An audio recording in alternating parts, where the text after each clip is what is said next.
Hey everyone! If you're looking for a story that will make you rethink everything you thought you knew about success and love, hit that like button, subscribe to our channel, and let us know in the comments below where you're watching from and what time it is for you. It's always exciting to see who's joining us from around the world. The pivotal 12 seconds. They say life can change in an instant. For Aaron Knight, it changed in exactly 12 seconds. What if the most terrifying moment of your life, the one where you face your greatest fear, also brings you face to face with an unexpected miracle? One moment, Aaron Knight was sipping overpriced espresso on the terrace of his London penthouse, idly scrolling through a finance report he'd already read twice. The next, his world tilted, spun, shattered into a million pieces. His 5-year-old son, Liam, was choking. The nanny screamed. Aaron froze for the first 2 seconds, his heart slamming into a frantic panic. The sound of his porcelain cup shattering on the marble floor was somehow quieter than his own ragged breath. The boy's face was turning blue. Liam's wide eyes, filled with terror, clawed at his throat. No sound. No air. It was supposed to be a normal Tuesday morning. Now he was watching his son die. Then, suddenly, a woman he didn't recognize was on her knees beside Liam. She'd been in the building lobby, he would later learn. A pediatric nurse named Dr. Clara Jenkins, visiting her mother on the floor below. She heard the frantic screams from the hallway, burst into the apartment without asking, and dropped to her knees with terrifying, clinical calm. 911 is on the way, someone stammered, frantically dialing. But Clara didn't wait. She positioned herself behind Liam and began the Heimlich maneuver. Quick, sharp, focused. 1, 2, 3 thrusts. Then, a violent gag. A small, colorful piece of candy hit the polished floor. Liam gasped, cried, breathed. The air rushed back into Aaron's own lungs, a gasping, ragged relief. The room erupted. Relief. Sobs. Applause. But Aaron didn't move. He just stared at the woman on the floor who gently cradled his son's head and whispered, "You're okay, buddy. You're safe. You're okay." In that moment, she wasn't just a stranger. She was a miracle. Clara didn't wait for thanks. When the paramedics arrived and Liam was declared stable, she calmly gave her name and credentials, scribbled a few concise notes for the ER team, and stood to leave. Aaron, finally shaking off his shock, stepped in her way. "Wait," she turned, her expression tired but polite. "Yes, Mr. Knight?" "How do you know who I am?" he asked, startled. She gave a soft, knowing smile. "You own the building. You're constantly on the news. You donated £1 million to Royal Pediatrics last year." He blinked, surprised by her detailed knowledge. She added, "Good cause. Poor follow-through. You didn't visit the wing. You didn't meet the kids." "No," he insisted, his voice raw with a sincerity that surprised even himself. "I mean it. Dinner. Anything." She paused, then truly looked at him. Aaron closed his eyes. "I'm not a story you can turn into a headline," she said, her voice even. "I'm not asking for a story," he replied, his gaze unwavering. Their eyes held for a beat too long, a silent acknowledgement of something more, something undefined. Then she left, leaving him alone in the quiet apartment, the echo of her words lingering in the air. "Squaw, what do you think of Clara's blunt honesty? And what is the true meaning behind Aaron's sudden desire to properly thank her? Share your thoughts in the comments below. If this intriguing encounter has captivated you, don't forget to like this video and subscribe to our channel for the next part of this extraordinary story. A connection forged the next day. Aaron found her. He'd had his team track down where she worked, Westbridge Medical, Pediatric Trauma Unit. He showed up with a sprawling bouquet that cost more than a month's rent in most parts of the city and stood awkwardly in the sterile hallway, waiting for her shift to end. She looked at the flowers, then at him, a dry amusement in her eyes. "That's a ridiculous number of roses." "They said it was romantic," Aaron admitted, a faint blush rising to his neck. "We're not dating yet," Clara countered, a rare, playful glint in her gaze. She shook her head, a small smile playing on her lips, but she didn't walk away. It was a slow start. Lunch in the bustling hospital cafeteria, coffee before her shifts shared in the quiet dawn of the city, text messages exchanged between high-stakes meetings and late-night hospital rounds, not overtly flirty yet, but filled with a growing, undeniable meaning. She challenged him, relentlessly calling him out when he dodged emotion, when he retreated behind his corporate facade, and somehow she made him laugh genuinely, openly, in a way no one else could. Liam, his 5-year-old son, adored her. He asked for her by name, drew countless pictures of her with imaginary sparkles in her hair, always beaming. She wasn't impressed by his money. She didn't care about his vast reputation. And maybe, just maybe, that's precisely why Aaron found himself utterly unable to stay away. What profound impact do you think Clara's presence is having on Aaron and Liam? And what does it truly mean to find happiness after profound loss?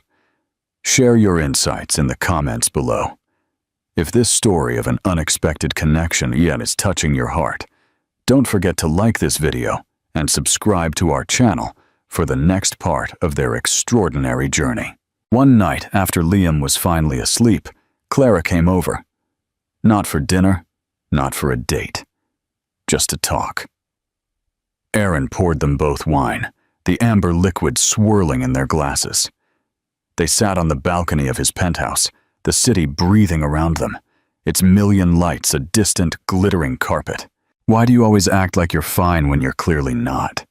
she asked, her voice soft but direct, cutting through the silence. He looked at her, truly seeing her. "My wife, Sarah, died 5 years ago," he said, the words heavy with unspoken grief. "And I still don't know how to grieve without feeling like I'm betraying her memory." Clara's expression softened, a shared understanding in her eyes. "I know what it's like to lose someone too soon." "Who did you lose?" he asked, somewhat surprised. She hesitated, her gaze distant for a moment. "My brother, Tom. Cancer. He was 9. A profound silence settled between them, a quiet testament to shared loss. "Is that why you became a pediatric nurse?" he asked, the connection dawning on him. "It's why I learned to breathe again." Later that night, as she stood to leave, a fragile hope in his voice. He asked, "Stay." She turned, her eyes questioning. "Why?" "Because for the first time in a long time," Aaron confessed, his voice raw with vulnerability, "I don't feel like I'm just surviving. I feel alive." Clara didn't answer with words. She simply walked to him, stepped into his space, and kissed him. Slow, real, and utterly honest. What do you think is the true meaning behind Clara's unwavering boundaries? And why does Aaron struggle so much with not being able to fix things with his power? Share your insights in the comments below. If this story of an independent spirit challenging powerful expectations is captivating you, don't forget to like this video and subscribe to our channel for the next part of their dramatic journey. The cost of integrity. Peace never lasts long in stories like this. 2 days after their first kiss, Clara received a call from the hospital board, an anonymous complaint. The voice on the other end said, "Regarding improper boundaries with a patient's family." Aaron was livid. He immediately offered his top lawyers unlimited money, all his considerable influence, but Clara declined it all. "I can fight my own battles, Aaron," she said, her voice firm, resolute. "But it's my fault," he argued, the words raw with frustration. "No," she replied, her gaze unwavering. "It's my choice." Her eyes held his, a silent challenge. "But if I lose this job, Aaron, we're done." "Why?" he asked. Good, bewildered. "Because I won't let myself become dependent on you." That night he lay awake, staring at the polished ceiling of his penthouse, wondering how love could feel so right and so impossible at the same time. Aaron Knight had fought wars on the stock exchange. He'd faced down ruthless CEOs, defiant senators, and scandal-hungry journalists. But nothing felt as personal or as utterly helpless as watching Clara walk into a closed-door disciplinary hearing with her career on the line, knowing there wasn't a single pound he could spend to fix it without making everything worse. He waited outside the boardroom for over an hour, pacing the hushed hallway, the silence pressing in on him. When she finally emerged, her face was unreadable, a mask of quiet resolve. "Well?" he asked, his stomach tightening with dread. "They're suspending me," she said, her voice flat, devoid of emotion. "Without pay, pending further review." "On what grounds?" His own voice was sharp, laced with fury. "Violation of professional boundaries with the parent of a minor patient. That's absurd. You saved my son." "I broke the rules, Aaron." "You saved my son!" "I still crossed a line." She didn't cry, didn't raise her voice. She just stood there in the silent hallway, hands tucked into the pockets of her scrubs, like someone who knew exactly what it costs to be right and still lose everything. "I'll fix this," he said, stepping closer, reaching for her. "No," she replied, her voice softer now, but with an iron will beneath it. "You'll respect that this is mine to fight."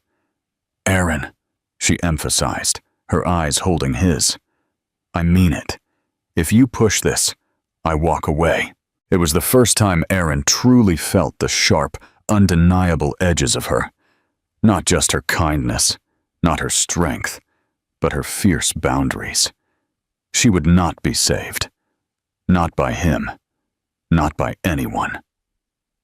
He watched her walk away, the echo of her footsteps louder than any boardroom silence he'd ever endured. What do you think is the most painful accusation Clara faced? And why?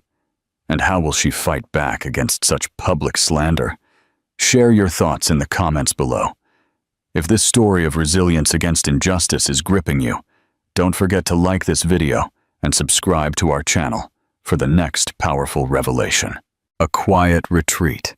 Aaron wanted to burn everything down. His rage was monumental, but Clara wouldn't let him. "I fought to be someone I could be proud of," she said, her voice quiet, but firm. "I won't lose that now, just because people are louder than the truth." "I can protect you," Aaron insisted. His fists clenched. "I'm not asking for protection," she replied, meeting his gaze. "I'm asking you to believe me." He did. Of course he did. But this wasn't about belief. It was about power.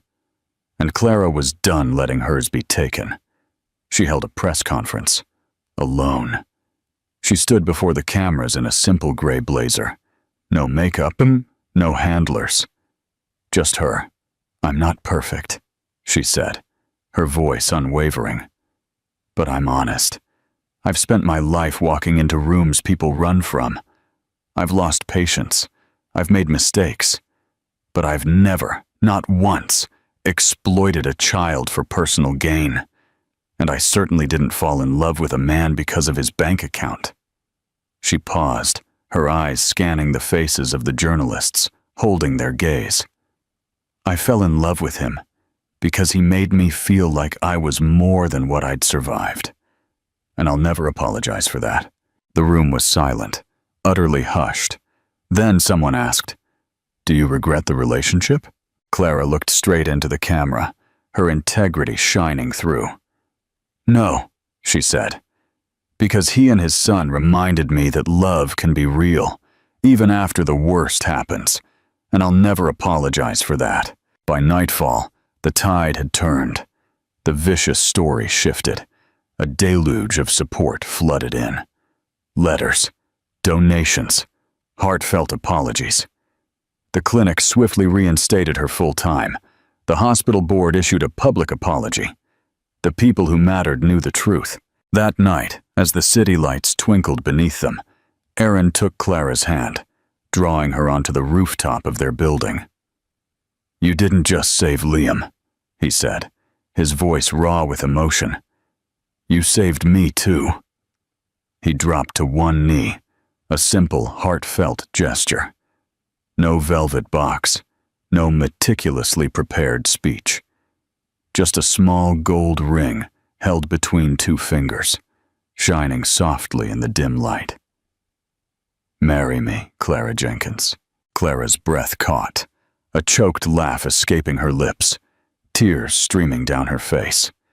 "Say that again," she whispered, her voice barely audible. "Just once, so I know it's real." "Marry me," he repeated, his voice unwavering, filled with absolute certainty. She nodded, a single joyful tear tracing a path down her cheek. "Yeah, I will. Yes." Aaron let out a breath he hadn't realized he was holding, slipping the ring onto her finger before pulling her into the deepest, most heartfelt kiss of his life. And in that moment, as his lips met hers, he knew. He had finally found something worth more than all the money in the world. Their wedding, 1 year later, was a dream. Not because of a grand venue or extravagant details, but because it was real.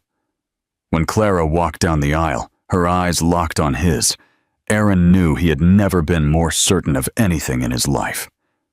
But beyond the wedding, what mattered most was what they built together. With Clara's fierce passion and Aaron's immense resources, they launched the Jenkins Knight Initiative, a program dedicated to helping young women build their careers in business, providing them with the mentorship and opportunities that Clara had once fought so hard to earn on her own. Their days were filled with profound purpose. Their nights were filled with laughter, quiet conversations, and a love that grew deeper with every shared breath. And every morning, when Aaron woke up next to the woman who had utterly changed his life, he knew. He had finally found something money could never buy: happiness, unwavering love, and a future worth everything. They spent their honeymoon in Italy. Liam came too, of course. It wasn't a conventional start to a marriage. But then, neither of them had lived conventional lives. They walked along cobbled streets in Florence, shared gooey gelato in Venice, and danced barefoot under the stars in the gardens of a small villa overlooking the coast. Clara laughed more in those 2 weeks than she had in the last decade. Her joy a symphony Aaron silently memorized. And at night, with Liam asleep in the next room, they whispered promises to each other beneath soft sheets and open windows. Not perfect, but real. Always real. What an incredible journey for Aaron and Clara. What was your favorite moment in their story? Rate this story from 0 to 10 in the comments below and tell us why. A brother's legacy. Then came the call. Late one afternoon, back in London, as the city groaned beneath the oppressive summer heat, Clara stepped into her clinic for a regular shift and was met by her director. "There's something you should see," the woman said, handing her an unmarked envelope. Inside, a printed article draft, unpublished. The title screamed, "The Nurse, the Billionaire, and the Other Son." Clara's heart stopped. The article claimed Aaron had a second child, a son born of an affair during his marriage to Sarah, now living abroad. The piece insinuated Clara had agreed to marry him only after discovering this information as part of a quiet arrangement to keep the story from going public. It was a lie, a cruel, precise one, but it felt deeply personal, because someone had gone digging. Too deep. Too close. That night, Clara asked him, "Aaron, is there something I don't know?" He stared at her, stunned. No, he said slowly. There's no other child. No hidden life. I swear to you. Her voice was quiet. Then why does this feel so specific? He sat down, then exhaled something heavy. A truth held captive for years. There was someone, before you, after Sarah died. It wasn't serious, but she told me she was pregnant a few weeks before she disappeared. I hired a private investigator. She'd left the country. I never confirmed anything. He looked up, his eyes raw. I haven't told anyone, not even my lawyers, because I didn't want to chase ghosts. Clara stood still.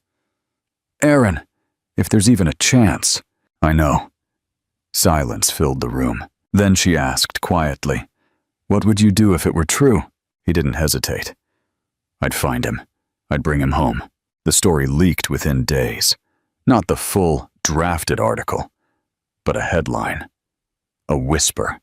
A grainy photograph of Aaron exiting a building he hadn't entered in years. The media ran with it. Night scandal buried by marriage? Clara kept her head down. She went to work. She loved Liam. But she felt the shift. On the street, in the grocery store, even at the clinic, where some parents looked at her like they weren't sure whether to admire or judge her. Aaron stayed silent publicly, fiercely protecting Clara. Privately, he searched. Within a week, he had a name. Danielle. 6 years old, living in Lyon, France, with a woman who'd changed her name and refused contact with anyone from her past. And a DNA test confirmed it. He was Aaron's son. Clara read the report in silence, then looked at Aaron. So what now? I go get him. She nodded. I'm coming with you. Lyon was warm and quiet. The streets buzzed with summer markets and music. But Clara could see the tension in Aaron's shoulders as they stood outside the small yellow house on the hillside. The door opened slowly. The woman who stood there was thinner than the photo, tired in the eyes, guarded, and behind her, a boy. Dark curls, big, serious eyes. He looked like Liam. Aaron stepped forward. I'm not here to fight you. I just want to meet him. The woman studied him. Then, after a long moment, stepped aside. And for the first time, Aaron knelt before the boy and said, Hi, Daniel. I think I might be your dad. Daniel said nothing. But he didn't run. And that was enough for a start. They stayed in France for 2 weeks. Clara watched Aaron slowly build trust with a boy who'd only known shadows of him. They played cards, kicked a soccer ball, talked about space and animals and English breakfasts. Daniel didn't call him Dad. Not yet. But when they said goodbye at the airport, the boy ran after Aaron and hugged him tight. Will I see you again? He asked. Aaron knelt. I promise.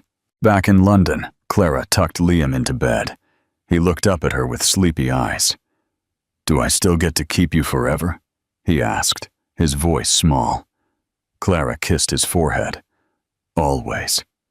But that night, as she lay beside Aaron, he whispered something into the dark. Do you ever think this is too much for you? Clara turned to face him, her heart overflowing. No, she said. I think life finally stopped taking and started giving. He reached for her hand beneath the covers. And I think we're just getting started.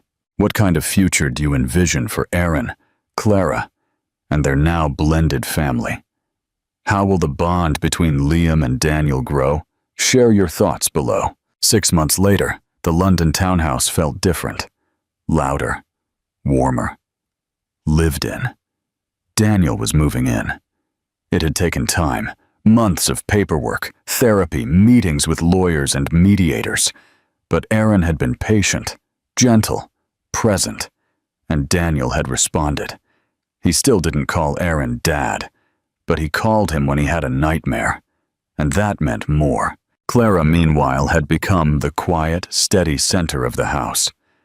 She didn't push. She listened. She gave Daniel space, and he, in turn, gave her his cautious trust. Liam adjusted fast, faster than anyone expected. He told everyone he had a bonus brother, and he liked that Daniel was good at Legos, but bad at Mario Kart. The boys were different, one loud and imaginative, the other cautious, careful. But somehow, beautifully, they worked, just like the two people raising them. Clara stepped into her clinic role full-time again. But this time, it wasn't about proving anything. She focused on community programs, bringing vital care to children without access. She started a scholarship in Tom's name, her late brother's. Aaron matched every donation, but only after asking her permission. She'd earned that kind of respect. He knew better now. In late fall, as the leaves fell and the holidays approached, Aaron planned something quiet. No press, no spectacle, just family. He brought Clara back to the Vermont cabin one weekend, just the two of them. They hiked, talked, held each other, and on the final night, beneath the canopy of 1,000,000 stars, he surprised her with a second ring. Simple, elegant, engraved inside with the words, "Not because I lost, but because I found." Clara didn't cry this time.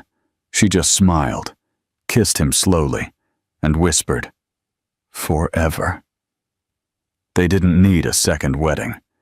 They had a second life, and that was enough. Months later, Clara found out she was pregnant. She sat with the test in the bathroom for 20 minutes. Stunned, not scared, just overwhelmed by the sheer joy. Aaron walked in, saw her face, and immediately dropped to his knees. "Are you okay?" he asked. She nodded, silent, then handed him the test. His eyes widened, then filled with tears. He held her for a long, quiet moment, whispering, "You're incredible," over and over until she believed it too. They told the boys together. Liam screamed with joy, throwing his arms around them both. Daniel didn't say anything at first, just went quiet. Later that night, Clara found him sitting alone on the stairs. "You okay?" He looked up. "I don't know how to be a big brother." She sat beside him. "Neither did Liam. Neither did I when I had my brother. You don't have to be perfect, Daniel. You just have to be you. That's enough." He leaned into her shoulder. "Do I still get to stay?" Her throat tightened. She looked him in the eyes, her voice filled with unwavering love. "You're not going anywhere." When their daughter was born, they named her Eleanor, after Clara's mother. Daniel held her first. Liam sang to her, off-key but full of love. Aaron cried harder than anyone, tears of pure, unadulterated joy. And Clara, she just watched the life she never imagined unfold around her, piece by piece, like the final perfect snap of a complex puzzle. One evening, years later, Clara stood in the hallway outside the nursery. Eleanor had just fallen asleep in Aaron's arms. Daniel was in the living room, reading aloud to Liam, and the whole house was lit with the kind of soft golden light that only exists when love has earned its way in, when a family is truly, deeply home. Aaron came to stand behind her, wrapping his arms around her waist, pulling her gently back against his chest. "You okay?" he asked. She leaned back into him, completely at peace. "I'm better than okay. I'm alive." He smiled, kissing the top of her head. "I never said thank you." "For what?" she whispered. "For saving Liam, for saving me." She turned in his arms, her eyes meeting his. "I didn't save you, Aaron. You let yourself be saved." Outside, snow began to fall. Soft, quiet, real. And inside, their life went on. Messy, beautiful, unscripted, true. built not from perfect beginnings, but from second chances. Aaron Knight once thought that success was everything, that power, wealth, and control were all that mattered. But then came Clara Jenkins, the woman who proved him wrong. She wasn't just another employee. She wasn't just a passing distraction. She was his greatest challenge, his greatest lesson, his greatest love. And in the end, it wasn't power or money that changed his life. It was her. Now they stand together, not just as husband and wife, but as partners in life, in love, and in purpose. Because love isn't just about finding someone, it's about choosing them every single day. If this story touched your heart, don't forget to like, share, and subscribe. Turn on notifications so you never miss another heartwarming emotional tale. Because sometimes the most unexpected stories lead to the most unforgettable love. Love has the power to change everything if we're brave enough to let it.